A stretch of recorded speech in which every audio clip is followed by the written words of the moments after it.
আসসালামু আলাইকুম। কেমন আছেন সবাই? আশা করি সবাই ভালো আছেন এবং আমার এই ছোটখাটো ব্লগটা সবার কাছে ভালো লাগবে। এই তো আমার নিজের গাছের বড়ই দিয়ে আচার তৈরি হচ্ছে। আসলে ভেবেছিলাম আচার তৈরি করব না। কারণ গতবার যেই বড়ইয়ের আচারটা দিয়েছিলাম সেটা কিন্তু এখনো আমার অনেকগুলো ঘরে পড়ে আছে। কিন্তু লাইসার বাবার এক কথা সে পুরনো আচার খাবে না। তার জন্য নতুন আচার করে দিতে হবে।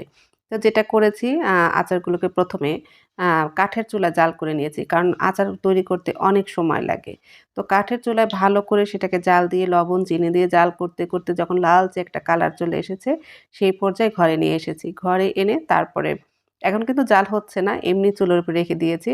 তারপরে যে পাঁচফোড়ন এবং শুকনো মরিচের গুঁড়া দিতে হয় ঝাল অনুযায়ী, সেগুলো মা দিয়ে দিচ্ছে। আর আচারটা কিন্তু মাই তৈরি করেছে। কারণ আমার হাতে এত ভালো আচার হয় না বা আমি ভালো আচার তৈরি করতে পারি না।